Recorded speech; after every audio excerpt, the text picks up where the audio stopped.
할렐루야. 네, 제가 감기가 들어가지고 목소리가 다 깨져서 너무 미안합니다.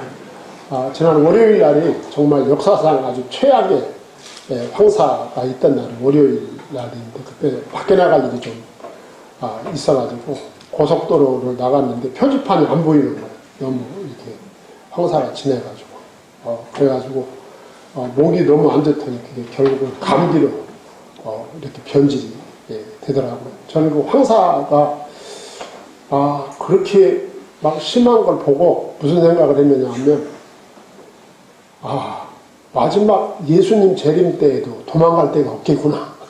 우리가 정말로 들림받지 않으면 피할 데가 없겠구나, 그런 생각을 했어요. 이 황사를 피할 데가 없어요. 자동차 아니고 집 아니고 뭐 그냥 다 들어오니까.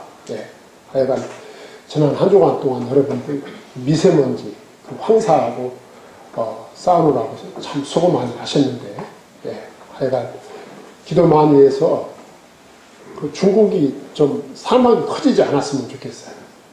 사막이 커지지 않아가지고 우리가 좀 황사 피해를 입지 않았으면 참 좋겠다 하는 그런 생각을 해보는 그런 한 주간이었습니다.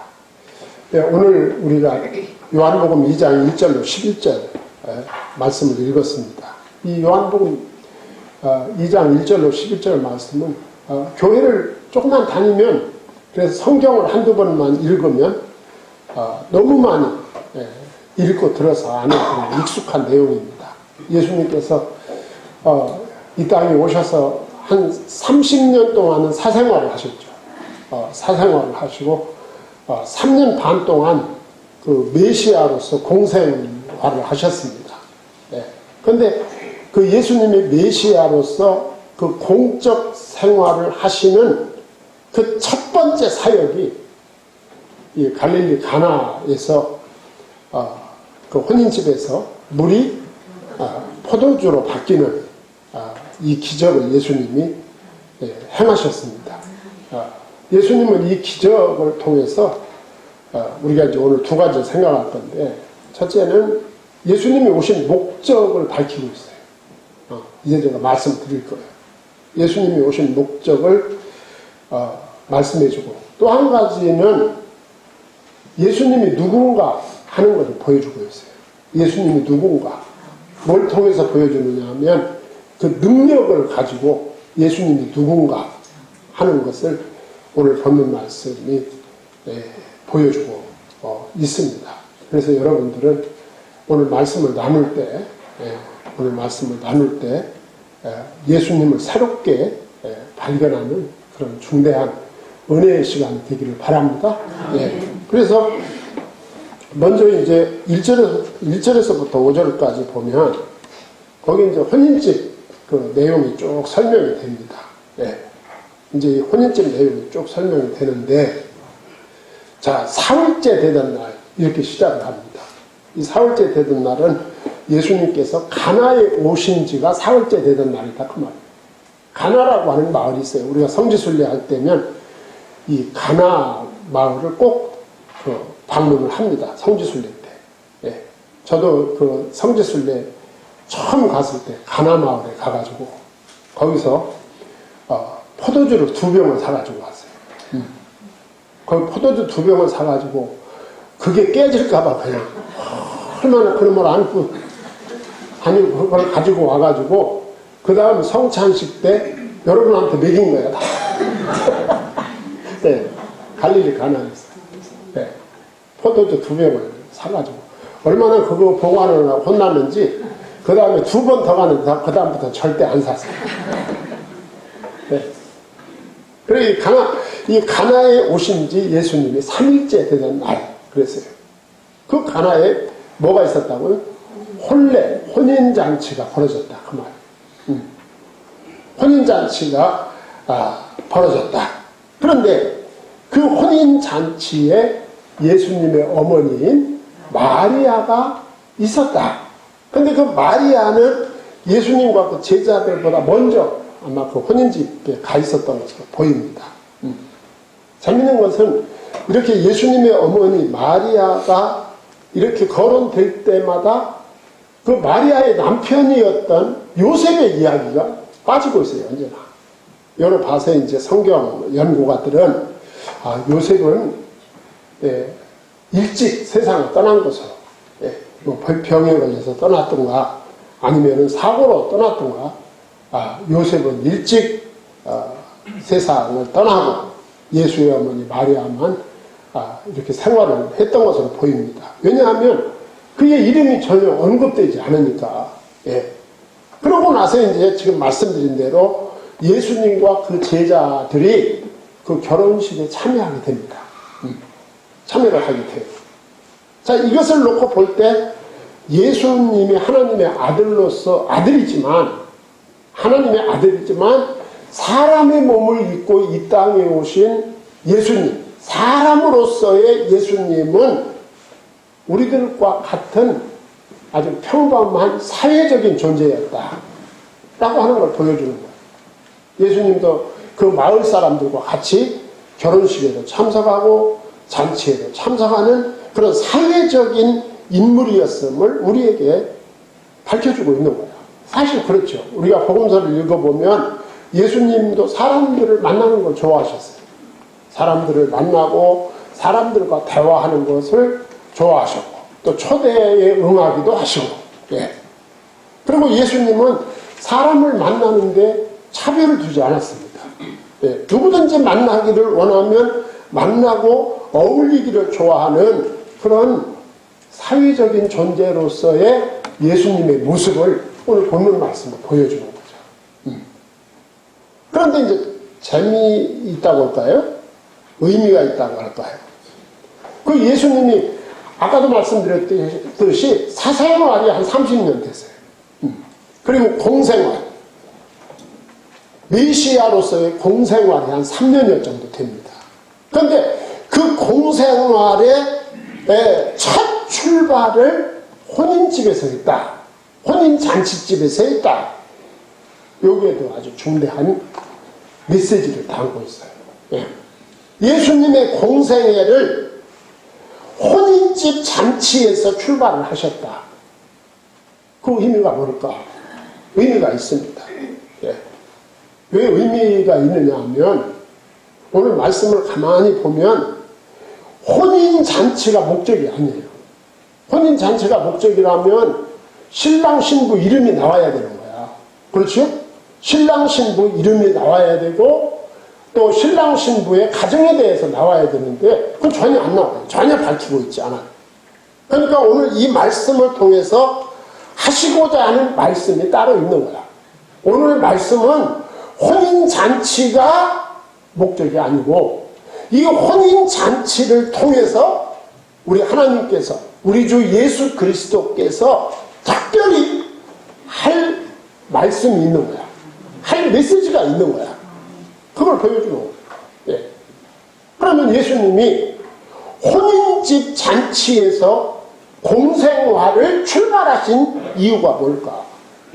그 이유는 예수 그리스도가 오심으로 하나님 나라의 잔치가 시작이 되었다. 이걸 알리는 거야. 혼인집 잔치가 그게 다가 아니다. 혼인집 잔치하고는 비교할 수가 없다. 이제 예수 그리스도로 말미암은 하나님 나라의 잔치가 이제 시작이 된다 라고 하는 걸 보여주는 거죠.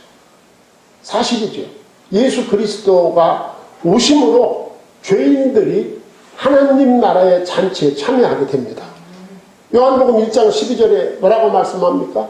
영접하는 자, 곧 그 이름을 믿는 자들에게는 하나님의 자녀가 되는 권세를 주셨는다. 그랬어요. 예수 그리스도가 오심으로 죄인들이 예수님을 영접하여 하나님의 자녀로 변화가 되어 하나님 나라의 잔치에 참여하게 되는 거야. 이것을 상징적으로 보여주는 거죠. 혼인잔치를 통해서 하나님 나라의 잔치가 시작된다 라고 하는 이 팡파게를 울리는 거예요, 지금. 그러면서 이제 3절로부터 5절까지 쭉 보면 이제 거기 말씀합니다. 혼인집 대한 얘기가 이제 거기 전개되는 거예요. 자, 포도주가 떨어진지라 3절에 예수의 어머니가 예수에게 이르되 저들에게 포도주가 없다 하니 그랬어요. 자, 혼인집에서 포도주가 떨어졌다. 우리나라는 결혼식이 하루입니다. 하루도 사실 결혼식은 그냥 한 30분 안에 다 끝나잖아요. 그리고 어쨌든 하루같이 나면 다 끝나는 거예요. 예. 하루같이 나면 결혼식 다 끝납니다. 잔치를 잘하든 못하든 뭐 하여간 하루 지나면 결혼식이 다 끝나요. 그런데 우리가 결혼식을 여러분 치러본 분들 결혼식이 얼마나 힘듭니까? 하루 치르는데도 얼마나 힘들어요. 네. 그런데 이 유대 사람들은 결혼식을 일주일을 해서 7일 동안을 했습니다. 아무도 안 놀래네. 7일 동안을 결혼식을 해서 7일 동안. 그런데 그 7일 동안에 얼마나 많은 음식과 얼마나 많은 포도주가 필요할까? 네. 포도주는 우리나라에서는 포도주를 술로 생각하지만 저 중동 사람들에게는 포도주가 음료수입니다. 음료수. 왜냐하면 그 물을 못 마셔요. 그냥. 네. 석회수 때문에. 그러니까 포도주를 음료수처럼 마시는 것이 그 나라 사람들의 풍속입니다. 네. 그런데 그 잔치집에서 하여간 며칠째 되는 날인지 그건 몰라도 이 잔치집에서 포도주가 떨어졌다. 이건 잔치집, 그 혼주가 볼 때 보통 심각한 문제가 아니죠. 참 요새는 우리도 그랬어요. 우리나라도 옛날에는 잔치하다가 그 잔치 음식이 부족하다 하면 큰일 나는 줄 알았거든요. 이렇게 무슨 잔치였든. 근데 우리나라는 그 문화가 상당히 바뀌었더라고. 지금은 뭐 잔치하다가 음식이 떨어지면 주방에서 없어요 그러면 끝이더라고요. 옛날엔 그러지 않았어요. 옛날에 어떻게라도 해서 그 먹여서 보내야지 그거 그냥 없으면 안 되는 거예요. 네. 근데 지금은 이제 늦게 가서 이렇게 가서 좀 달라고 그러면 떨어졌다고 하면 예 알겠습니다 하고 가는 거예요. 옛날에는 안 그랬어요. 이스라엘도 뭐 떨어지면 안 되는 거예요. 이게 아주 심각한 문제였습니다.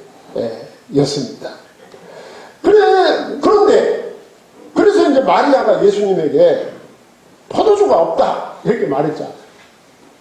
그런데 예수님의 대답이 아주 뜻밖의 말씀을 하시는 거예요. 예수님이. 예수께서 이르시되 여자여 나와 무슨 상관이 있나이까. 여자여 누구한테? 엄마한테. 많은 사람들이 여기 이 대목에서 시험에 들어요. 아니 우리나라가 지금 여러분들 직장 갔다 와가지고 자기 어머니한테 여자여 나한테 저녁을 내놔라. 그게 상상이 됩니까? 네. 근데 그런 상상 하지 마세요. 그 히브리 사람들, 이스라엘 사람들에게 여자여라고 하는 이 단어는 상당히 높임말입니다. 높임말. 우리하고 문화가 달라요. 문화가. 이 단어가 어머니를 높이는 단어, 여성들을 높이는 단어입니다. 예. 우리도 여성들을 높이는 단어가 있잖아요. 여사여 이럴 수도 있죠. 예. 하여간 그래가지고 어머니를 여자여 나와 무슨 상관이 있나 이 말이 맞죠. 예. 아니 예수님이 양조장 주인도 아니고 포도주가 모자랐는데 예수님한테 포도주 떨어졌다. 예. 포도주가 없다. 이렇게 말하니까 예수님이 나와 무슨 상관이 있나이까. 열어놓고 이제 그 다음에 한 말이 핵심입니다. 예. 내 때가 아직 이르지 못하였나이다. 그랬어요. 내 때가 아직 이르지 못하였다. 여기 이 말씀 속에서 이 결혼식과는 아무 관계가 없는 거예요. 예수님은 포도주가 모자라다고 하는 어머니에게 포도주가 없는 것과 나와 무슨 상관이 있습니까? 내 때가 아직 이르지 못하였나이다. 여기서 우리가 알아야 될 것이 내 때입니다. 내 때. 예수님의 때가 언제냐 그 말이에요. 예. 예수님의 때가 언제냐. 내 때가 이르지 아직 못하였나이다. 예. 예수 그리스도가 오신 목적을 이루신 때, 그때는 아버지께서 정하신 때입니다. 그러면 그 예수 아버지께서 정하신 그때는 예수님이 오신 목적을 이루는 때입니다. 그렇죠. 예수님이 오신 목적을 이루는 때야. 예수 그리스도가 오신 목적은 죄인 구원입니다. 예수 그리스도가 오신 목적은 죄인 구원이야. 하나님이 세상을 이처럼 사랑하사 누구를? 독생자를 주셨으니 누구든지 이를 믿는 자는 멸망치 않고 영생을 얻으리라. 예.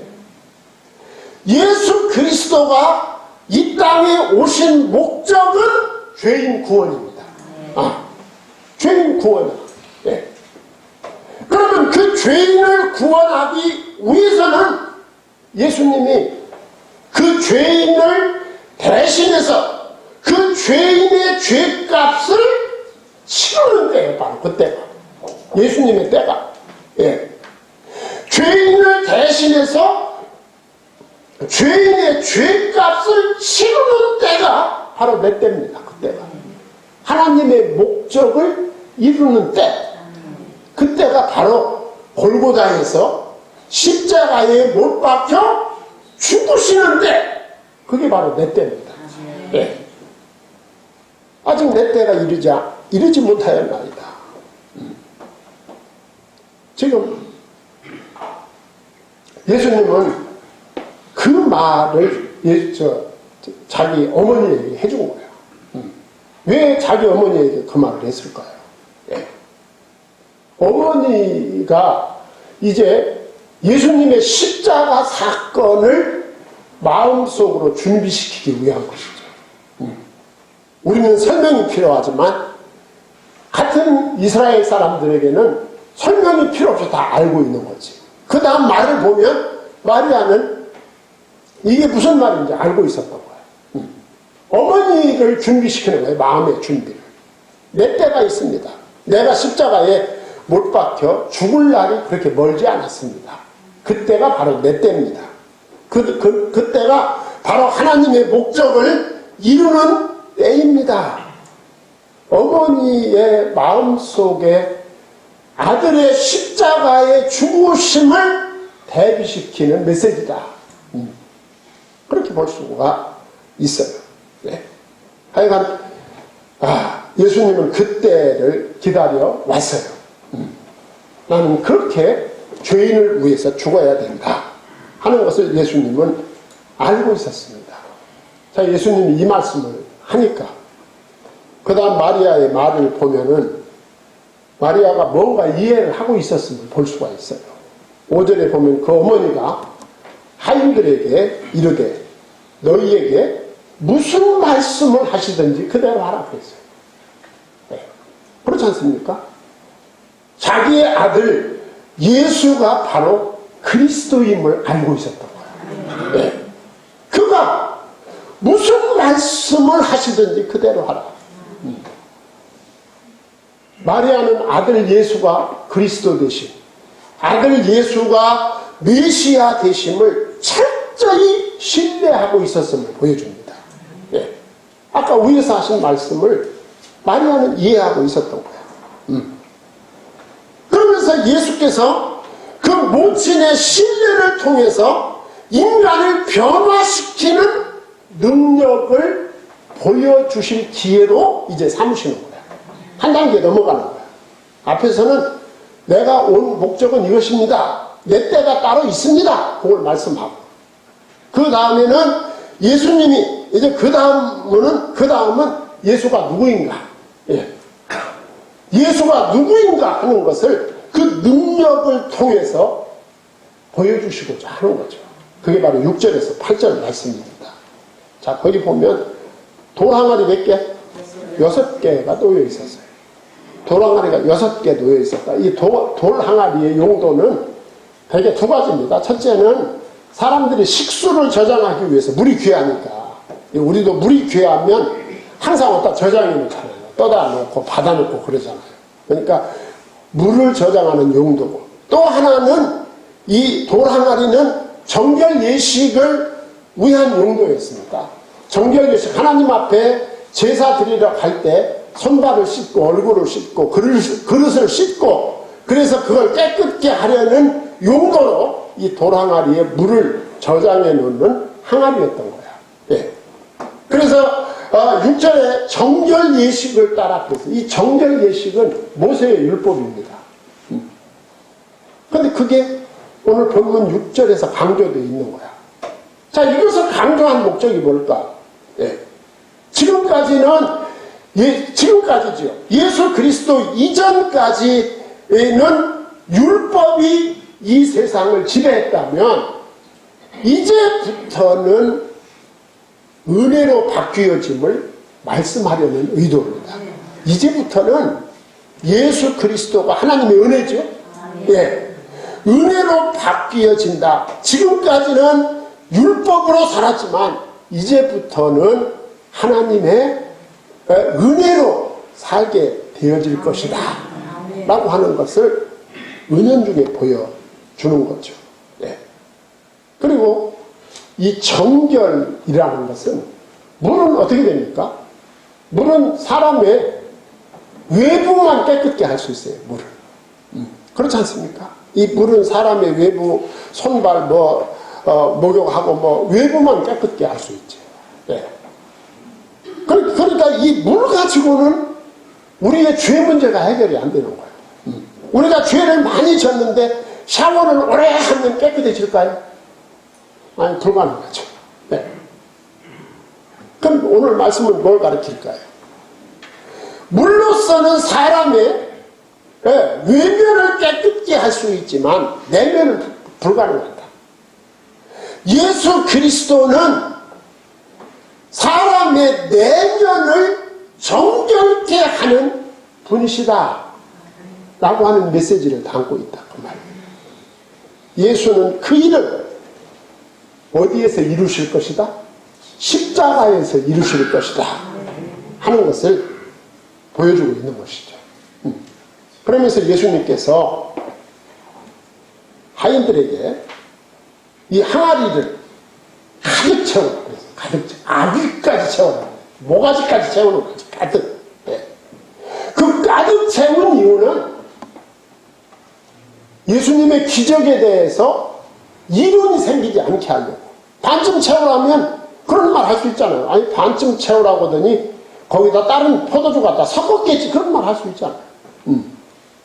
그런데 예수님이 항아리에 물을 채우되 아기까지 채워, 가득 채워라. 그 말. 그 말은 예수님의 이적에는 어떠한 이론도 나올 수가 없이 예수님께서 만드신 것입니다. 그러면서 예수님이 그 하인들에게 이제는 떠서 연회장에게 갖다 주라 하시네. 갖다 주었더니 그랬어요. 그런데 재밌는 것은 여기 하인들의 태도입니다. 우리가 볼 때는 한마디씩 궁시렁거리만도 한데, 그렇잖아요. 네. 우리들도 이제 가끔 내 맘대로, 내 생각대로 세상이 돌아가지 않으면 궁시렁거리잖아요. 그 궁시렁거리는데, 아니, 물을 떠다가, 아니, 포도주가 떨어졌는데, 왜 물을 떠다가 항아리 6개에다 가득 채우라고 그러지? 네. 힘들어 죽겠구만. 네. 한마디 할 수 있거든요. 근데 그냥 순종하는 거야. 그리고 또 가득 채우라고, 금방 또 가득 채우라고, 아기까지 채우라고 하더니, 그 물을 떠다가 연회장에게 주라! 했더니 그냥 떠다 주는 거예요. 저는 이것을 보면서 우리가 순종은 이렇게 하는 것이 순종이구나. 네. 이 하인들은 묻지를 않았어요. 예수님에게 묻지를 않았습니다. 묻지를 않고 채우라면 채우고 또다 연회장한테 주라면 주고 그냥 순종하는 거예요. 진정한 순종. 예. 여기서 이 하인들의 조건 없는 순종, 이게 참 놀라운 은혜라고 생각합니다. 예.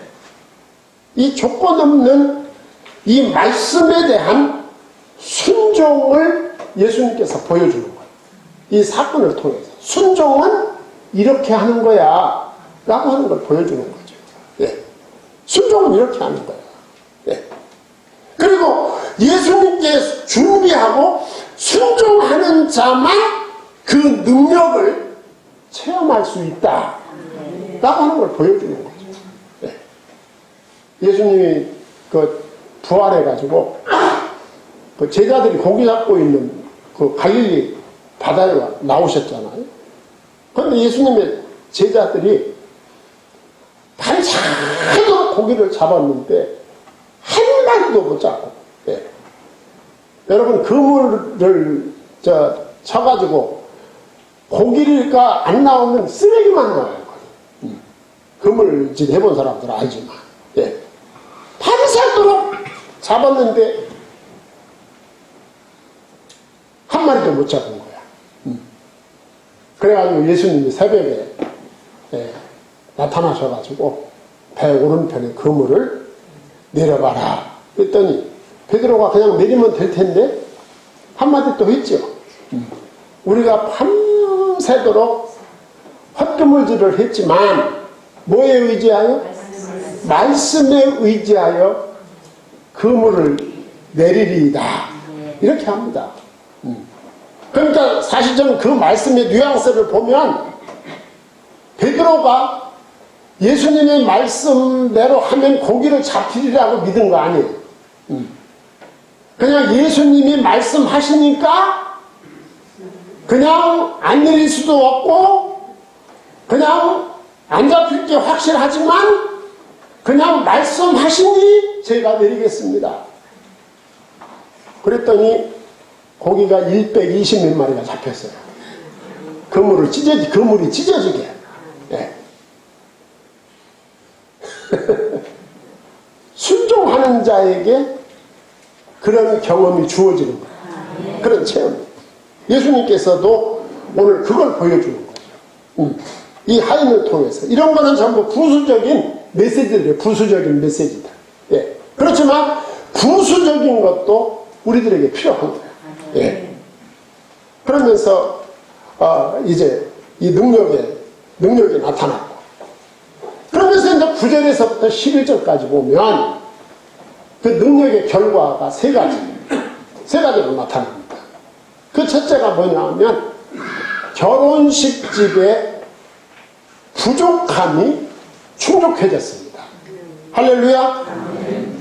9절에 연회장은 물로 된 포도주를 맛보고도 어디서 났는지 알지 못하되 물떠온 하인들은 알더라 그랬어요.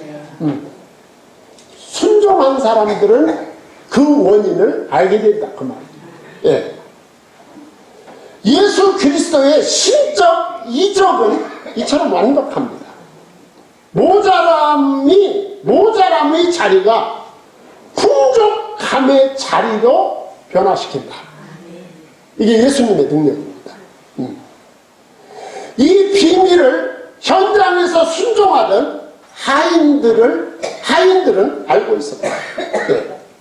그리스도의 말씀에 순종한 종들은 이렇게 첫 이적에 예수님의 첫 이적의 보증인들이 되었다. 네. 그러면서 연회장이 신랑을 부릅니다. 신랑을 불러. 네. 불러가지고 뭐라고 하느냐 하면 말하되 사람마다 먼저 좋은 포도주를 내고 취한 후에 낮은 것을 내거늘 그대는 지금까지 좋은 포도주를 두었도다 하니라. 그랬어요. 그 당시 잔치의 관습을 보여주는 거예요. 사람들이 맨정신을 가지고 올 때에는 처음에 아주 좋은 포도주를 냈다가 그 일주일씩이나 결혼식을 잔치를 하니까 사람들이 가지도 않고 계속 술 먹고 취해 있을 때, 그 뭔가 감각이 둔감할 때 질 낮은 포도주를 주어도 모른다 그 말이죠. 그때 아주 질 낮은 포도주를 내는데, 네. 이 집은 어찌된 일인지 내가 지금까지 마셔본 포도주 가운데, 네. 이런 포도주를 내가 마신 일이 없다. 도대체 어찌된 일인가? 이렇게 신랑에게 물어봅니다. 그러면서 두 번째 예수님의 능력의 결과는 이 기적으로 예수님의 영광이 나타납니다. 예수께서 이 표적을 갈릴리 가나에서 행하여 그 영광을 나타내시며 그랬어요. 예수님의 영광이 나타났다. 아까 말씀드린 대로 예수 그리스도는 물을 포도주로 변화시키는 창조주가 되시는 분이다 라고 하는 걸 보여주는 거예요. 네. 예수님은 물을 포도주로 바꿀 수 있는 분이시다. 네. 예수 그리스도는 물과 맹물과 같은 그 무의미한 인생에게 그 인생의 목적을 그리고 삶의 이유를 깨닫게 해줄 수 있는 능력자이시다. 그걸 보여주는 거죠. 뒤집어 말하면 예수 그리스도가 없는 세상은 포도주가 없는 혼인잔치와 같은 것입니다. 내가 예수님을 진짜로 만나고 예수 영접을 통해서 성령 충만을 받고 하나님의 자녀로서의 삶을 살아갈 때 내가 일평생 살아야 될 이유와 해야 될 목적, 살아야 될 목적을 알게 되는 것입니다. 그리고 세 번째 결과는 제자들의 믿음이 더 강해졌다. 제자들이 그를 믿으니라 그랬어요. 이 표적을 통하여 예수님은 제자들에게 자신의 존재를 확실하게 드러내 보였습니다. 그리고 표적은 의심하던 제자들에게 확신을 주는 좋은 기회가 되었다. 이 예수님은 십자가에 못 박혀 죽으시고 그리고 부활하시고 승천하시어 하나님 우편에 계십니다. 우리를 위해서 끊임없이 중보기도 하시고 오순절부터 보혜사 성령으로 여러분들 안에 계시고 여러분들과 동행하십니다. 지금도 그의 이름으로 믿고 기도할 때 응답을 주시고 구원을 주십니다. 이 믿음으로 승리하기 바랍니다. 네, 기도하겠습니다.